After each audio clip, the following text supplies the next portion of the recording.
Ladies and gentlemen, welcome to the Trifarce Podcast. This is our first ever broadcast to you lovely people in listener land. And with me today, I have two wonderful co-hosts who are, well, wonderful is, I guess, a little subjective, but I think they're pretty neato. Who we got here today, guys? Well, thanks for the support. Oh, you're welcome. My name is Mike, and with me, in spirit, is Josh. Josh, how are you today, Josh? I'm well. You're well. That's good. I'm Steve, and the three of us make up the Trifarce, which is basically a group of three 20-something guys who aren't really that smart, but are kind of into video games and want to talk about it together.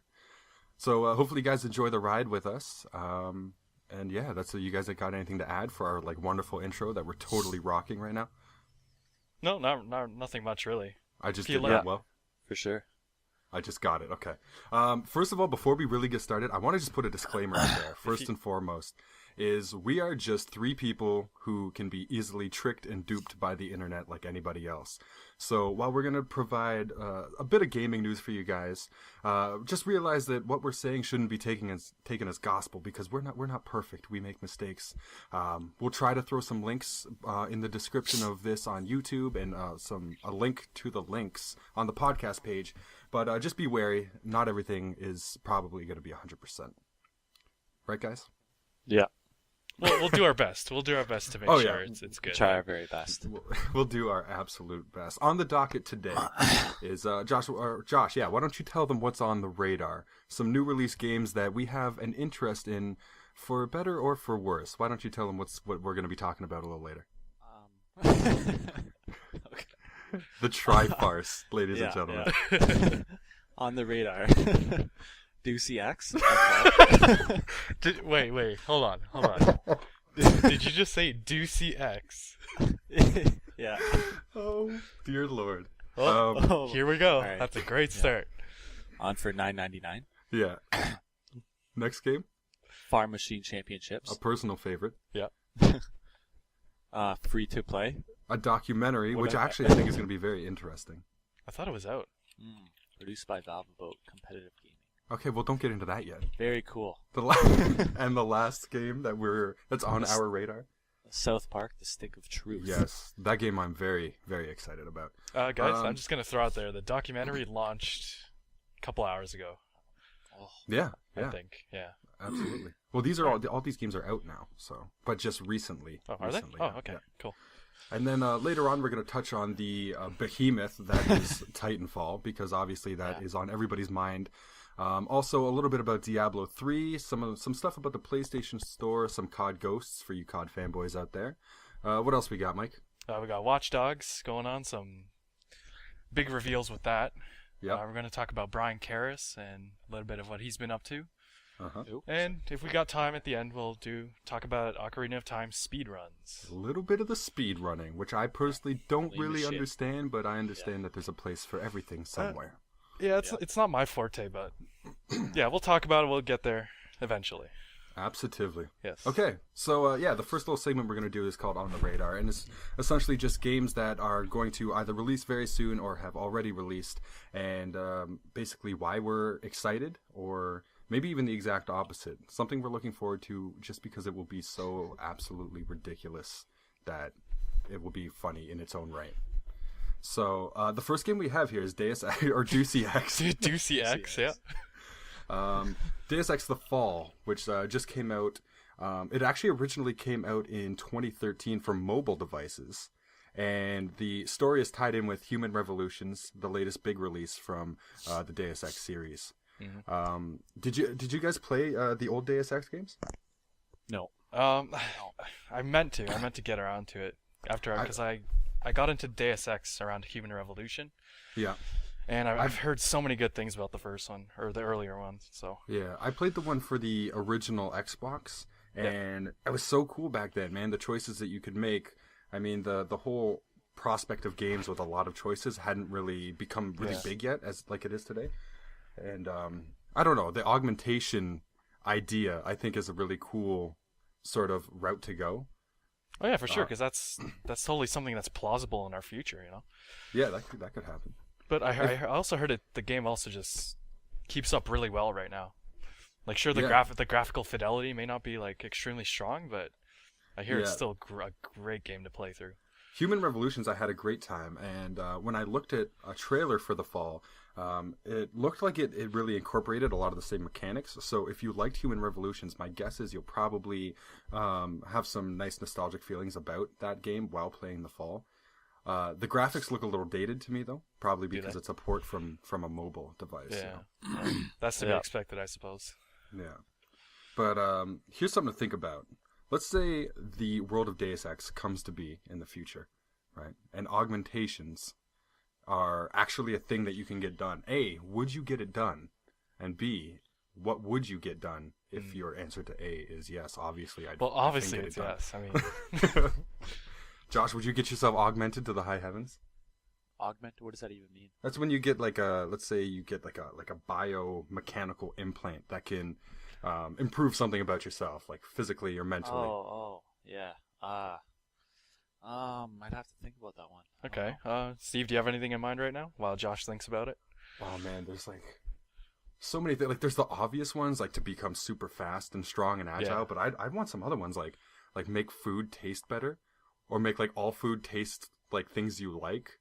You know, I think that would be like super cool. Salt. That's kind of like and salt.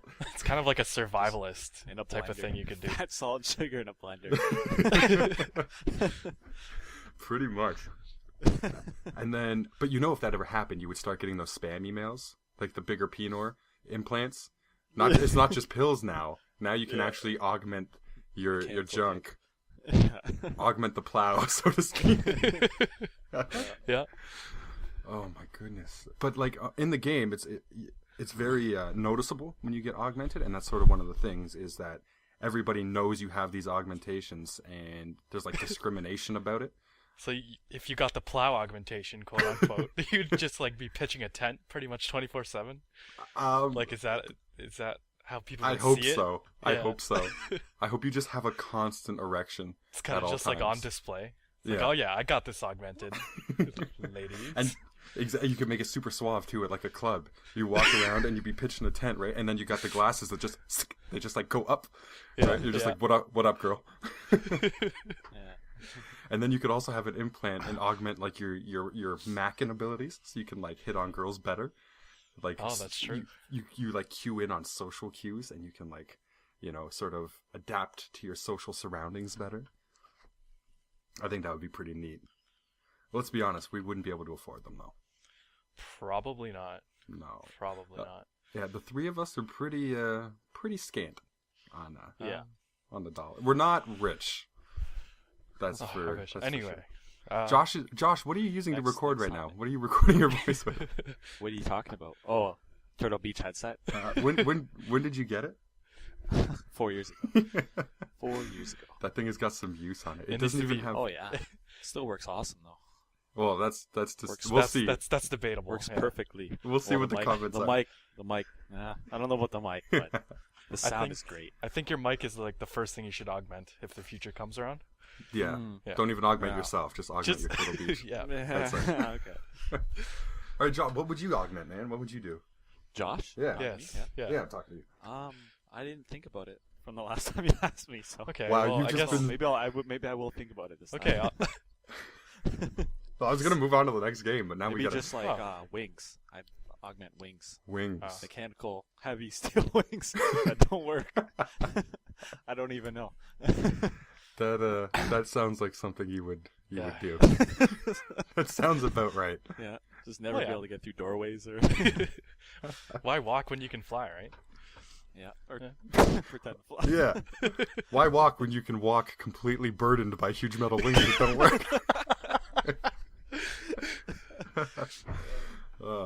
Another game that is newly released that I'm going to tell you guys I am super excited about this is Farm Machine Championships. Currently 30% off on Steam, regular price $14.99. It's $10. Who would not want to get their Farm Machine Championship on? I know I would. This is a game that I am just counting down the minutes until I can put this in my Steam library and go to town. Literally go to town with produce in the back of my tractor and sell it at a farmer's market. But no, you don't just drive into town regularly. You race other farmers. Oh, it's the championships. Yep. It's it. nationals of farming. You know, you watch those movies with the cheerleaders, and like, we're going to nationals. That's what this is, but with tractors instead of attractive females. and wheat fields and pigs, everything, the works. And if we haven't sold you on this idea yet, I don't think it's going to happen. Those are the biggest selling points. Tractors instead of attractive females. I'm sold personally. Yep. I kind of want to just read the Steam description for this game. Do you guys mind if I just read that? I'm going to try and do it without laughing. Is that a good one? Yeah. Reminds me of that farm machine or that farm simulator thing. Oh, yeah. I think that's what it's based on. It's like that, but I think it's based off the game, and they kind of made like a little mod for it to make it a little more competitive. Competitive. The funny thing is, it's like all competitions, but it's not multiplayer. It's single player. So you can't even get your farm on against your friends and family, against your Uncle Tuckus with the big beard who smells like onions. You can't even take it to the field with him. Do you really want to mess with Tuckus, though? I don't want to mess with Uncle Tuckus. No. He'll out-farm you any day of the week. It's just in his blood. Yeah. All right. Let me about the game here. I got to read this to you guys. Climb aboard Farm Machines Championship 2014 and sit behind the wheel of tenacious tractors and humongous harvesters to compete in 40 various events. Test your skills in new events, such as racing with forage wagons or transporting grain. Tune up your machines by changing the gearbox, engine, or brakes, and change your tractor's look by adding additional elements to its chassis to distinguish you from the rest of the contenders, including fresh paint, decals, pipes, and more. Oh, jeez, come on.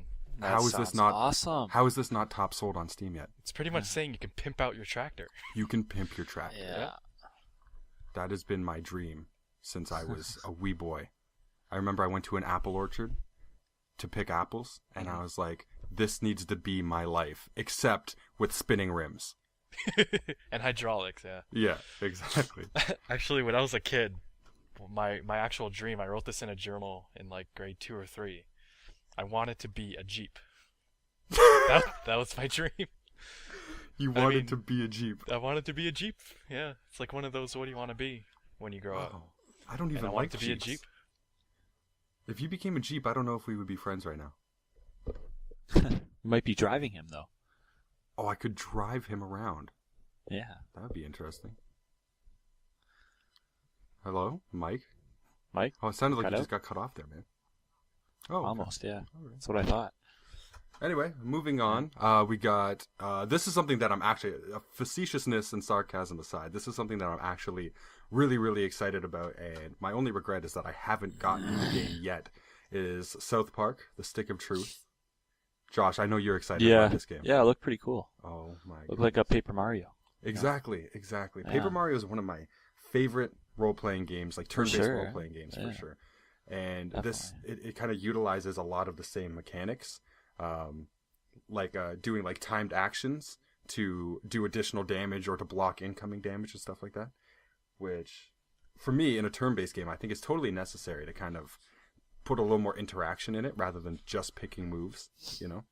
Yeah, exactly. Like press A when you jump on their head, and it does double the damage. Yeah, and then back at Paper Mario, you get the badges where you can do like the multi-bounce and like keep jumping on their head as long as you keep timing it perfect. And sounds little, but yeah, those little things add up though. Exactly. It was actually the game was written and voiced by Matt and Trey, who are the creators of South Park and do all the writing and the voices for the show. And from the gameplay footage that I've seen, it plays just like an episode of South Park. Like, yeah, I know. A lot of humor, a lot of the same humor and stuff in it. Yeah, like I don't think it's a stretch to say that if you enjoy the show, you'd love the game. Even if you're not a gamer, you'd probably really enjoy it. Oh, no doubt. I mean, it looks just like the show, and the references in there, like they're just littered, they're scattered everywhere. Yeah, absolutely. It's probably not for the younger children among us because there's some foul language, like, again, just like the show, except they don't have any censors to deal with like they would on network television. Mm-hmm. They just kind of do their own thing, no holds barred. Yeah, I'd probably say just like I wouldn't even say it's like a big negative, just like a small thing. If you're not really caught up with the show, you might like miss a lot of the references. That's true. Like if you're not like a regular watcher. Yeah. Yeah, that's absolutely true. But I hear that the game is actually kind of short. Like the main story could be completed in a pretty short amount of time. Like the number I keep hearing thrown around is 8 hours. Yeah. There's no multiplayer in it. I take it. No, not that I've heard of. So. Well, that's like a regular length for a game, though. 8 hours. I would say. I would disagree with that. I think. You think so? Yeah. I mean, 8 hours for like your standard first-person shooter, but it's kind of like the standard. I think this 8 hours or so. Excuse me for a second. Not for all. Just talk amongst yourselves. Yeah. Okay. Oh, great. But yeah, no, I'm not the 8-hour standard. I think it's moved to be a little higher. Maybe a few years ago that was the standard, but now, if you have like an 8-hour campaign, usually there's a big multiplayer focus with the game, like Call of Duty and Battlefields. They all have the 8-hour short campaigns, but their focus is the multiplayer. That's where you're gonna spend the bulk of your time. Yeah. So I feel for a single player only game coming out now, 8 hours that for $60 price might be a little high. Yeah. Sorry, gentlemen, I was just getting my room service there. Yeah. I think like the original Paper Mario's, they're around 8 hours though, right? I think they're a little longer. I think they were a little longer than that. They definitely had some meat to them. Yeah. I remember spending quite a bit. Maybe I just sucked at the games. Maybe I just wasn't that good, so it took me longer. Maybe. Perhaps. Oh, I'm just kidding. I'm really good at video games. The best. We got collectively one more thing on our radar. This is probably it's not a video game, but it's something obviously that involves video games, and it's something that I'm very interested to check out. It's called Free to Play, and it's a documentary produced by Valve, and the whole thing centers around the competitive gaming scene, right? And essentially, it follows these 3 different professional gamers, and follows the story of them getting ready for this Defense of the Ancients 2 tournament with a prize of $1 million. Well, how much? $1 million? $1 million, yeah. Is this real? Yeah, man, this is real. Oh, was that following TI3? International 3? I have no idea. I've never really followed like the professional gaming circuits at all. Yeah, I played Dota. Like I got a little bit into Dota like a year ago or something like that. Really? I followed it a little bit. Yeah. The only professional gaming that I've ever had any exposure to is StarCraft, because I'm a big fan of Day 9, and he does a lot of live coverage of tournaments and stuff for StarCraft. Yeah. So that's the exposure I've had to that sort of I'm the same. I think you're the one who showed me Day 9. Yeah. But for $1 million, like, you kind of got to ask yourself, if you're somebody who just is naturally really good at a game like that, one of those ones that are big on the competitive circuit, like, is that something that's worth getting into? Not really, because that's like the best in the world. How many people play those types of games? Yeah, but how many people... Like 1 billion? How many people go out to be professional gamers? I feel like the pool of people that you're competing against is so small by comparison to other things that have way more mainstream exposure, you know? Yeah. Okay. I don't know. I think video games are getting a lot of exposure now, especially in the competitive scene. I mean, just recently, I remember reading this maybe a couple months ago. You can actually get a visa for traveling based on being a professional gamer. Is that true? Yeah? Wow. Yeah, like I believe it was a new thing that came out in 2013 where you can do that. Like, that's big. That's huge. Yeah, that is crazy. Yeah, they've turned the coin, oh my goodness, they've coined the term esports now. Yeah. Right? So it's even got its own little title associated with it. So I think it's something we're going to see a lot more of, because honestly, why go to the gym and work out to play professional football when you can sit in your room and eat Cheetos and become a all-star like gamer and be like famous? Well, it's different strokes for different folks, right? Some people really like video games and they want to be competitive, and well, that's what I'm saying. That's what I mean. Like, hell, yeah, I don't want to get beaten up for a living if I can sit in my room and play video games for a living. Yeah, but well, you might not, but some people might like that. Masochist bastards. Exactly. But I think a big thing to do with that now is because people don't look at video games in a serious light like they do sports, you know? If you were to tell people, oh, I'm a professional gamer at this day and age, you'd probably get laughed at by the majority of people. Yeah. Oh, it's still definitely not a popular opinion at all. Yeah. Football is quote-unquote cool, Whereas gaming, not so much. I mean, it's moving more into the mainstream. I'm a professional StarCraft player, you know? Yeah. Yeah. What do you do? Oh, I'm an accountant. What do you do? Oh, I play StarCraft? Mostly Zerg. Yeah. Mostly Zerg. Yeah, okay.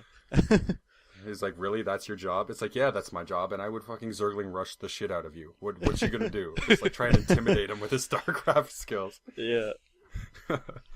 But I think that's going to be an interesting documentary, and because I have so little exposure to that sort of world, I definitely want to check it out and see what it's all about, you know? Fair enough. You guys think you're going to watch it? Yeah, actually, yeah. I'm probably going to watch it this weekend. Yeah. In case I didn't mention it, it's free. It's free to download, so you don't have to pay for it or anything, and you can get that through Steam. And Valve made it. I like Valve. I like Valve. The free-to-play document is what we're talking about, right? Yeah, the documentary. Yeah. Okay. And that's it for what we've got on the radar for this week. I will, when I post this video to our YouTube channel, I will make sure to include links to all these titles so you can check them out if you are so inclined, and maybe pick them up, especially Farm Machine Championships. You don't want to miss that one. Absolutely. So someone needs to make a multiplayer mod for that so we can play with our viewers, or two viewers. Yeah, I think so. I think that's something that needs to happen in the future. And if you're listening to this and you know anything about farming championships, get on it. Get on it. We will sponsor you, not with money, because no. We'll pimp out your tractor. Yeah, and we will talk about you on another episode, maybe, perhaps, if you actually go through with a multiplayer mod. Sure. That's a lot of work, though. Yeah, it is for a game that. Don't get me wrong, it's probably going to sell really well. But it's a lot of work. Yeah. All right. Big topics. Big topics. I love that segue. That was beautiful. That was the smoothest segue I think I've ever heard in my entire life. We, my friends, are destined for great things. Yep. Watch Dogs. Watch Dogs. Let's talk about Watch Dogs. Let's talk about Titanfall first. You want to talk about Titanfall first? Yeah, let's do Titanfall. Let's do Titanfall first. Watch Dogs, that's on my list. So. Wait, you wrote stuff down for this? Really? Mike and I are just winging it completely. Oh, are you?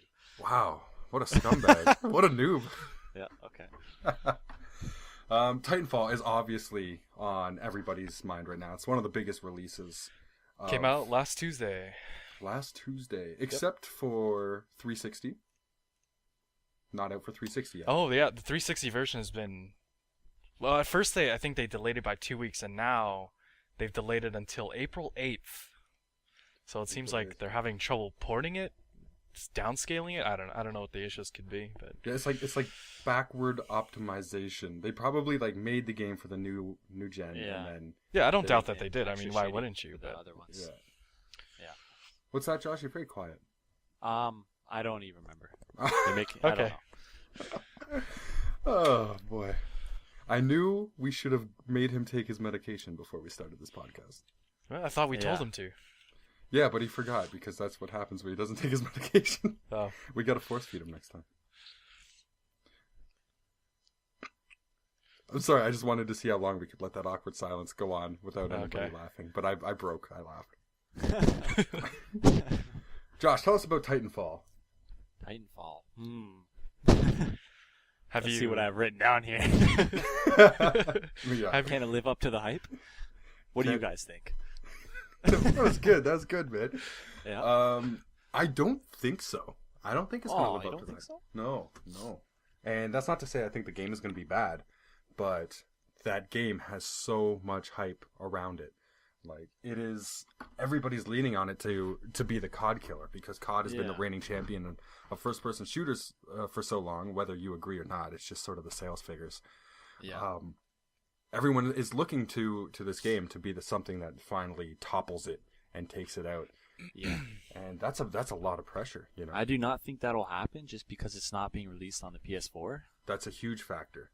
That is a big deal. Yeah, especially considering the fact that PS4 is selling a lot better than the Xbox One. Mm-hmm. So I just don't think it'll be a COD killer. I think COD's kind of killing itself, though, personally. I don't know if it's I think it's going downhill. I think it's going downhill, but I don't think it's doing anything particularly wrong. I think it's not. Yeah. It's just not doing anything. That's the big problem with it. Yeah, it's not changing. People are just they're getting sick of the same old thing coming out every year.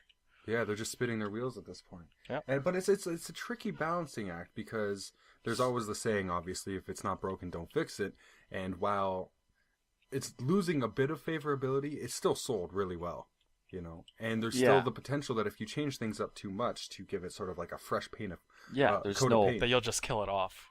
Yeah, people will probably revolt and be like, "This isn't COD. This isn't what I wanted. This isn't the game I was expecting." Yeah, it'd be stupid to change it from a producer point of view, you know. Yeah, and even the devs, I kind of feel bad for them. They're in a really tough place because their games catch flack. Making the same game over and over. Yeah, but what can they do really? Yeah, I don't envy the position they're in. Makes for an easy job though, right? That's true. That's true. Well, I can't say for certain. Like I don't want to say that their job is super easy, but just in terms of creativeness, they don't have to think too much. They just got to try and optimize what they've already done. Yeah, I think the biggest purpose of all the hype around Titanfall is to get more people to change from PS4 to Xbox One. You think that's what the hype was built up I think for? that could be a big reason, yeah. For sure. I think it's going to be an awesome game, for sure. Like, there's great developers behind it and everything. Like, it's the old people from Infinity Ward, right? Yeah, from the Infinity Ward that was working on Call of Duty 4 on Modern Warfare. Like the guys who put Call of Duty really on the map. I mean, there was obviously 3 CODs before that, but COD 4 obviously was like the turning point for that series. That's where it just exploded. But I think it's a good move on Microsoft's part just to get people to buy more Xbox Ones. I wonder... That's just my point of view. Now, this might be common knowledge, but I wonder if Microsoft had to pay an assload of money to get that I think that's how it works. I'm not sure, but I've wondered the same thing. But to not release it on PS4? Yeah, to not release on PS4. Yeah. To have it exclusive for their consoles. Like, why not? Like, why wouldn't they other than that, you know? Yeah. It's obviously just to boost Xbox One sales. Like, that's the big reason. Exactly, because we know that the development team is comfortable making games for all platforms because they've worked on COD, and COD was obviously cross-platform. Yeah. Especially so now, the PS4 and the Xbox One, they're both like really similar with their hardware. So I mean, it's not really hard to port one game to the other now. Yeah. I keep hearing that PS4 is a little bit better. It is a little bit more powerful hardware. It does. It edges it out a bit. Yeah.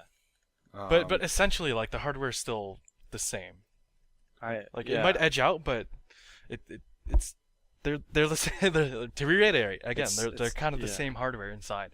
Like the 360 and the PS3, they had different, I think, CPUs, things like that, and it was just like a mess to port games from one to the other. Okay. And it's definitely streamlined now. Yeah. I know that Battlefield 4 apparently runs better at a higher, faster frame rate on PS4 than it does Xbox One. I've heard that as well. Yeah. That's kind of a big deal to me. I also heard that PlayStation 4 does 1080 and Xbox One is still like native at 720. Yeah, I don't something like that, eh? I feel like since we're I don't think it was 1080p, that PS4. I think it's something in between 1080 and 720, I heard. There's some number in between. That's what I think I read. I don't even know, but I remember reading sorry, go ahead. Oh no, you go ahead. Okay, I remember reading the Xbox One, like, the reason it can't render higher resolutions is because it has like just all the Kinect and all the other background things running. So all that stuff is kind of like bogging up the CPU and. Oh, what a nightmare! I'm so ignorant when it comes to this stuff anyway, but. Yeah, I don't know as much as I should know, and it's because a large part of that is I knew I wasn't going to get either of these consoles on launch. Yeah, I'm gonna wait for the price to come down a bit.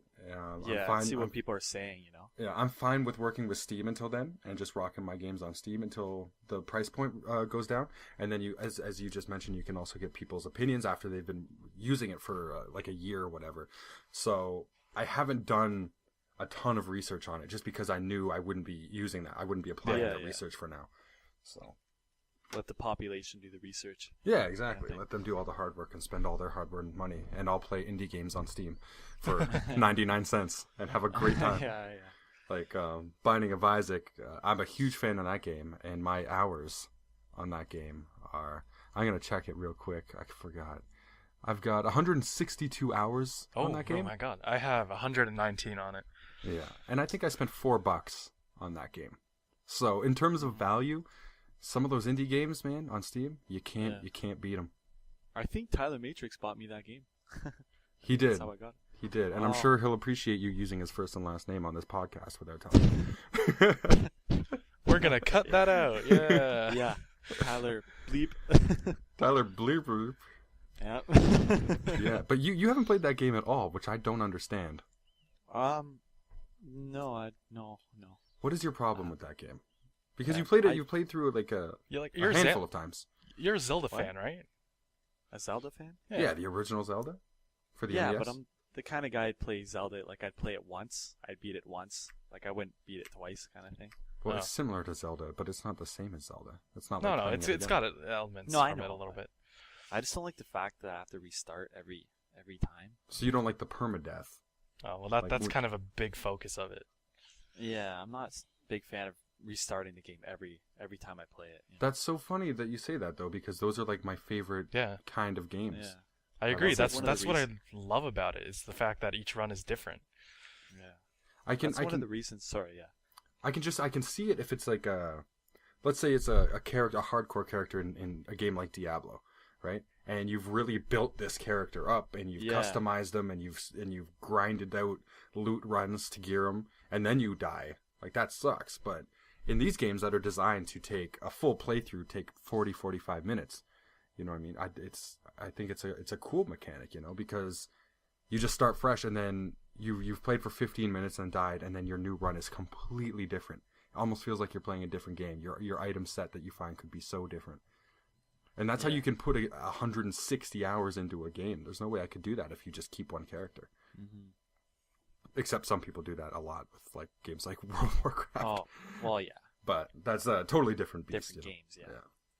But I really like the permadeath with the randomized levels and randomized enemy placement and items, and that just appeals to me in a big way. Those are quickly becoming like my favorite kind of game.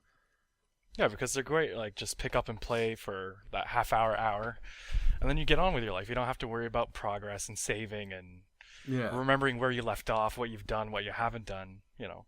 Exactly. I see what you mean. You got to go to the store, pick up the kids or whatever. You exit your game. It's not a big deal, you know. Yeah, exactly. If you can. So. Well, I kind of disagree with that because, like, say, what if you're halfway through the playthrough? Well, playthrough is only 40 minutes, so you've lost a total of 20 minutes, right? You just close it. It's not a big deal. It's only 40 minutes. Well, I should ask you if you're sure. Yeah. I like the game so much, even that a YouTuber called Northern Lion puts an episode up daily of Binding of Isaac runs, and I watch them pretty much every day.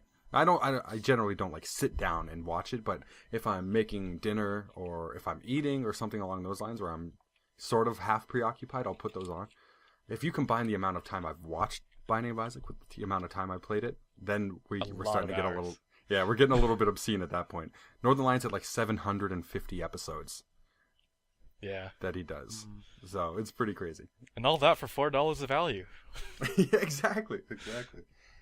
Oh, you'll never hear me stop recommending that game. If you're listening, go buy Binding of Isaac right now. No, seriously, just do it right now. Just do it. We should be getting paid advertising costs. And then Rebirth is coming out. They're doing a remake of it. Oh, okay, yeah. We'll talk about that when it's a little closer to release. Yeah. That'll be in another podcast in the future, but you better believe I'm already excited. That'll take up 2 episodes total. Yeah, probably. Completely, start to finish, 2 episodes. Yeah. Josh is sitting there going, "Oh, I can't wait for those episodes." What were we even talking about? We were talking about Titanfall. Yes, we were talking about Titanfall. I don't remember what specifically about Titanfall we were discussing. I think we were talking about platform. We're talking about the hype. The hype. Kill COD. And Kill COD. And sort of the irony that the people who put COD on the map and turned it into the behemoth that it is are now the same people tasked with, like, taking it down. Just running in and, like, slashing it in the back of the knees and collectively crawling on top of it and stabbing it and shooting it and punching it until it dies a terrible death. Yeah. I don't know. That'd be kind of hard to do though. Not because it's like because it's like a big Call of Duty is big. It's a huge series, huge series.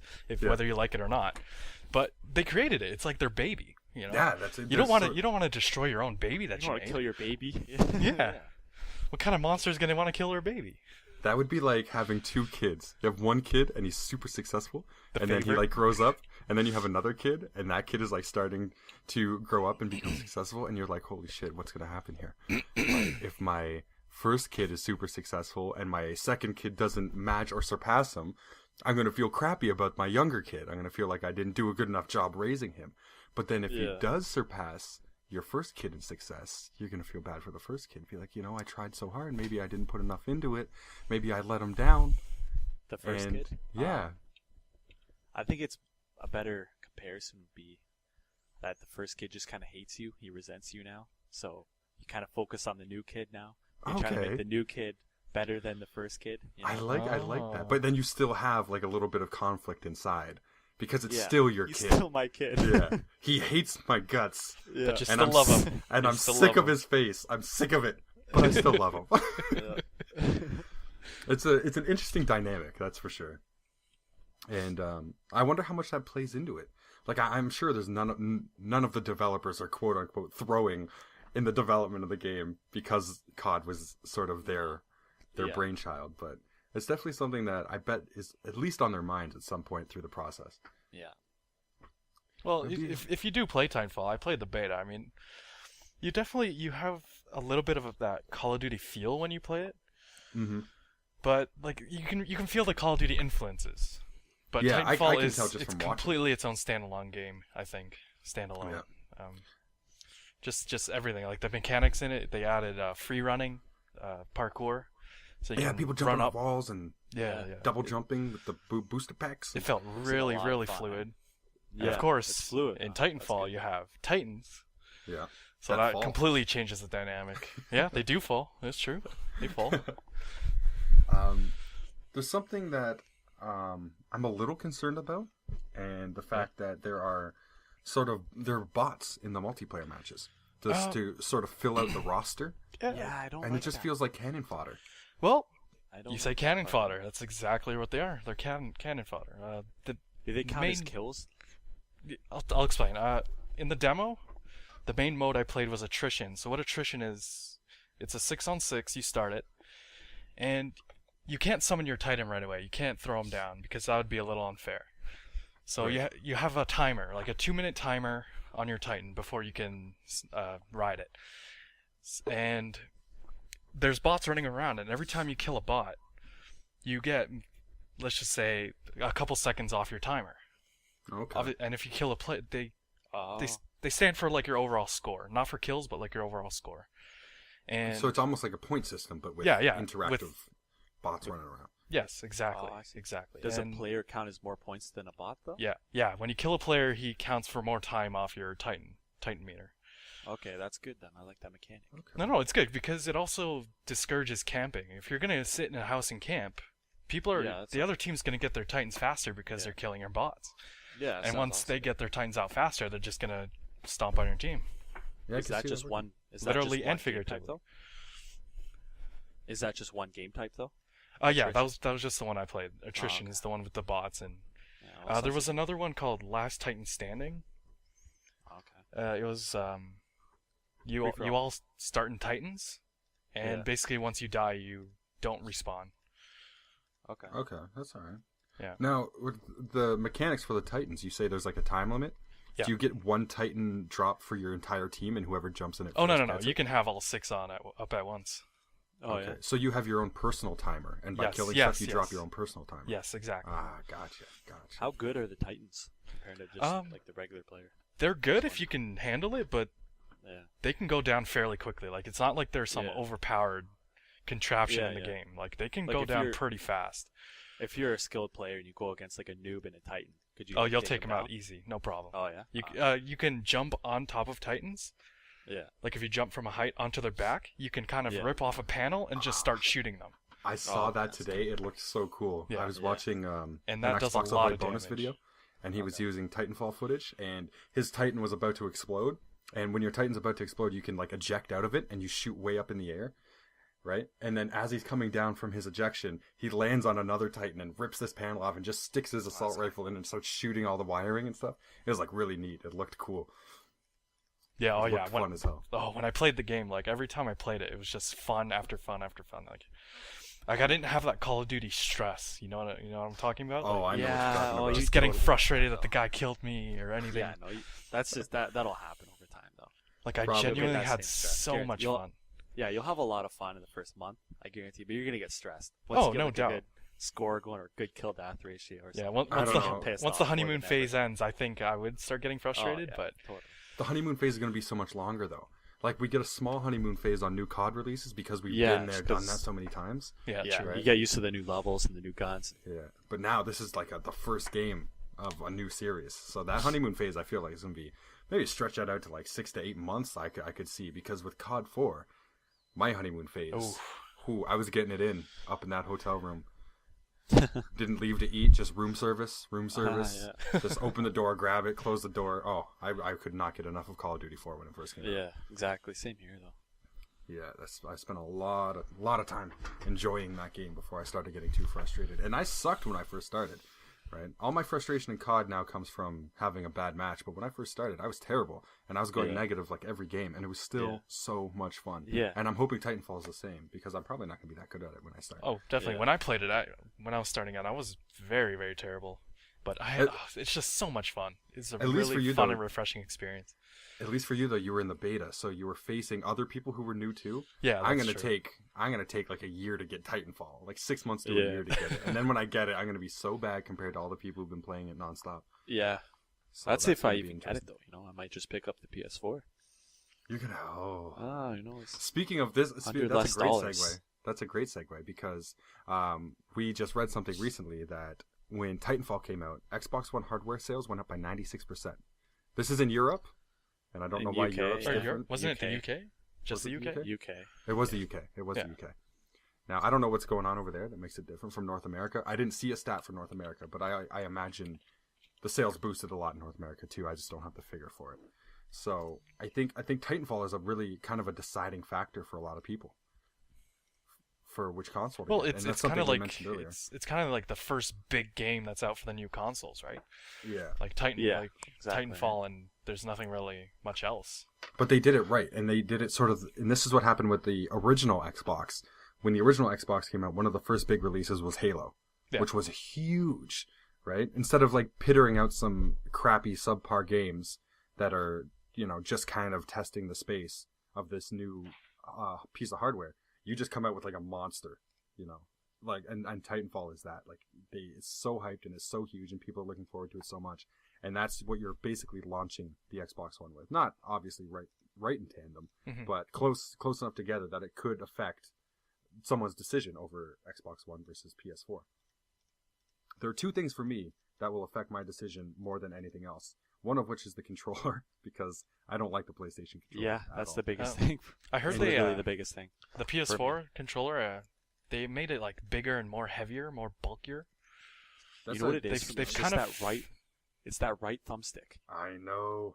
That's the only thing about it. Okay. Oh no, sorry, the left thumbstick. Yeah. Left thumbstick. They're side by side, and I cannot even deal with that. Yeah.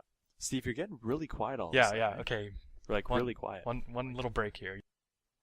Okay, my apologies, ladies and gentlemen. My microphone is on the fritz big time right now, and we were talking about controllers, Xbox versus PlayStation, but we're not going to do it again, because we've done it a bunch of times, and it's just going to sound rehearsed. 3 times. And on top of that, I think the topic is cursed, because every time I mention controllers, my mic dies. So, we're going to move on. Is that cool with everyone? Is that cool with you guys? Hello, Steve? Yeah. Don't even... That's funny, nice. I like it. You know what? We've discussed Titanfall enough. Let's move on. Titanfall. Watch Dogs. Not Watch Dogs yet. Let's talk about Diablo 3. Don't worry, Diablo 3 is short. One little bit of news about Diablo 3 is the auction house is officially closed. They have boarded up the windows. Nobody's allowed in. There's graffiti all over it. The auction house is no longer a thing. Well, it's a thing. Just a little note. Okay. The Real Money auction house was closed down like like 6 months ago. Oh, was the real currency? Yeah, it's just the gold auction house is closed down now. Oh. So it's just okay. I see. That's kind of less of a big deal. Yeah. Yeah. See, that's my shoddy research right there. Yeah. Okay, so auction house closed. Is that a good thing? I guess so. I think it really took away from the game. Yeah. Because you spend most of the time at the auction house trying to get the best prices. Like, you might as well do that shit in real life. But is everyone doing that, or is that just like stocks, depends on your personality? Because I spent no time in the auction house when I played Diablo 3. Well, it's just if you want to have a good character, you kind of just got to sit at the auction house. Are we talking end game here? Like when you're I'm talking even mid game. If you want to have, because there's all these people, there's so many people and farmers selling these items that like play hours a day just to sell items through auction house for real money auction house too, for a living, that it just takes away from the game because you can get literally all the best gear for such cheap prices. You know, and I think you get such cheap. I think especially with PvP, you're sort of forced to do it, like actually forced. Because everyone's geared so well, if you don't keep up, you got to keep up with the Joneses, you know? Your neighbor gets a new sword, and you got to get a new sword. Your neighbor gets a sweet shield, your wife is going to want you to get a sweet shield. Like, look. Too bad Diablo 3 doesn't have a good PvP. I like never... Have you tried it? No, I never PvP. They threw in like a little haphazard mode. What is that? It was supposed to have PvP from the beginning. Right. But it didn't have it for months and months and months. And then they threw out in something just completely crappy, like the crappiest PvP mode. Isn't it just like dueling? Like, yeah. Like and it's like an arena side. So it's not that a little bit. It's like an arena style. It is, but it wasn't what they promised initially. What was like the initial PvP supposed to be like? I don't remember because I kind of stopped following Diablo 3. Was it supposed to be a little more comprehensive kind of deal? Like it was supposed to be or something, or I don't know. I don't remember. It was supposed to have different modes, but it was supposed to be like really big, like a big part of the game. A big focus, or for sure. Okay. I remember in Diablo 2, which is a game that I have loved and always will love probably my entire life. That even like the PvP in there, like the duel system, like I never focused on it. Yeah, it was so bad. Yeah. PvP was so bad. It was bad, but a lot of players did focus on it. Yeah. Yeah. Like, because once you got to end game, like extreme end game where you could do anything and farm and there was nothing left to do but farm for hours and hours. Yeah. You got into the PvP and started farming for PvP gear because it was completely different than PvE gear. Yeah. So I remember you had to roll a paladin or a sorcerer. Yeah, that's it. Like that's all you could play. Really. It's funny that you mentioned paladin because I remember this time I was like a level 13 paladin or something. I was such a low level, and I was out trying to get a quest done. I don't know why I was trying to quest when I knew there were like hackers in this lobby. I'm pretty sure it was open BattleNet, and I'm out there, and this hacker just like casually walks up. He's just like, "Sup, bro?" I'm like, "Oh, this is not gonna be good." And he walks over, and I could tell he's gonna kill me. So for once in my life, I actually thought fast. I thought on my feet, and I switched my aura to thorns, which reflects damage back with like a huge %. And this guy with his like hacked out weapon and stats did so much damage, and he hit me, but it reflected the damage back to him with like so much extra damage. He died too, and that doesn't sound like a big victory because I was dead, and it's like, well, I'm dead. But he also died, and it made me feel pretty damn good because I could tell people I killed a hacker with a level 13 character. Yeah. After that guy. So that was a pretty proud day for me, at least. Yeah, it wasn't. Sounds like it. I'd be proud. Yeah, my mom said she's very proud of me. The new Diablo 3 expansion also comes out in a few days, I believe. In a few days. Few days. Yeah. I am not all that interested in that. No? I got Diablo 3 went stale on me really quickly. I don't know if it was just me, but yeah, me too. I got some playtime out of it. I got like a good 70 hours out of it, which is definitely more than an average game for me. Sure, yeah, absolutely. So I'm definitely gonna pick up the expansion for like what, $40? Yeah, for sure. I'm gonna put some hours into it for sure. Even if I put 20 hours in it, I think it's worth it. So the thing with me for Diablo is it went stale, but I can't put my finger on why. I don't know, like I can't give solid reasons why I got sick of it so quickly. I think because the old version, they had a normal, inferno, or like all these different modes, right? So like I know exactly, you have to beat the game 4 different times, you know? Like it's just not that fun when you be doing the same campaign 4 times, you know? Yeah. That and the campaign was a lot more linear this time around. Yeah, and I wasn't crazy about the story either. I didn't like the she She-male Diablo. Yeah, I don't know why they did like that. Diablo was he's such a cool Diablo character. has always Diablo 2. looked really cool. Yeah, he's so badass in Diablo 2. Even Oh, Diablo I 1. know. Yeah. Like he So runs at you badass. on all fours in Diablo 2. Yeah. Like there's nothing more intimidating than that. Yeah, And and now he turns into a dude with boobs. He's got some titties. He's got some titties on him. Yeah. Give me a break. Man. Yeah. Maybe To be fair, they are nice. but maybe yeah. because not on Diablo. like that whole thing happened with Leah, and she was a girl. Maybe he like Well, that's I why. got yeah. her. Is I that get why? I get the concept. Well, I yeah, that's understand. why. I just Why dawned would- on why me else right would they now. I'm make her sorry. girl? Maybe I'm a little slow. Oh, I yeah. just literally dawned on me right now. A little slow. Oh, Okay. shut up. Yeah, like I understand the concept. Like he was in Leia and stuff like that, but Yeah, Oh, he was in her. but why? in her all Why? the time. Why? yeah, Yeah, no, that actually just dawned on me right now, and you guys made me feel really I would- stupid about it. I literally, like how that yeah, I would- happened on a podcast, so it's like broadcast to everyone forever. Just evidence of my idiocracy. Yeah. Another I was awkward silence number 2. I was waiting Like for how you guys just to make nobody fun of me. defends you yet. I know. I was kind of like, nobody defends you. somebody could at least be like, "Oh man, don't be so hard on It's yourself." But yeah. Okay. Anyway. it was not to be. It was not to be. Okay, can you splice that out too? Hell no. Hell no. It's What? part of the charm. Yeah, Okay, it's so we're gonna leave all this bullshit in here too. You know it. fine. No The swearing. PlayStation Store. They're introducing game rentals. I think that's kind of a neat concept. I would probably maybe use that on occasion, I guess. It depends on the game, really. I think it's great. I think that's a great idea. Yeah. Like I think it. Oh, go ahead. Sorry, go ahead. No, you go. We're Canadian, so we fight over Yeah, who gets to go first. I think it's terrible for on a like the production side of you, like the developers. Like I think it's not very good because people are going to rent all these games, like all these single player games, and beat them for $10, over a weekend. Right. Instead of buying the full release $60 game. Sure. Yeah. So I think it's not going to be very good on the. Well, it also depends where the profit goes. Is PlayStation taking all of it, or just chunks I of was it? just Is it thinking split that. between Yeah. the developer and PlayStation? But still, they're even if Sony, even if it's the like say PlayStation who rents out the games, they're still losing a lot of money on the whole like supply side. It's great for people like us because we don't have to. We're paying $6 for a campaign. Yeah. Like I think it's great in the long run. It'd be good for single player games, something like BioShock, games like Yeah. that. But I don't think it would Totally, work so like- well with like a COD. Like you're not going to rent it and No, play no. COD online for a weekend, Yeah, Titanfall, for example. Yeah. I'm not gonna rent that. Yeah. I'm gonna buy that Absolutely. for sure if I were to get an Xbox One. Yeah, but I think you're right. I think on consumer end, even if Consumer, yeah, exactly. if you're not someone who's going to do it, I think it's still on the whole like good for consumers. And Yeah, totally. there's Yeah, PlayStation amazing. doing something else to pull even farther ahead than Xbox. Like Assassin's Creed, for example. Say, beat the new Black Flag. Oh, yeah. Just by renting it. I don't have to spend $60 for it. For sure. But I think it's great. I kind of like I like having a big game library though. Maybe it's just like I don't know. Maybe I'm a hoarder. Maybe I'm a little egotistical, and I like to show off. Be like, oh, look at all the games I have. But there's something about like owning the hard copy of a game that I really like. Like that's the one thing I don't like about Steam is you buy the digital purchase, and you just have like a file on your computer. Like I can't look at my Can't look at my it, bookshelf full of games.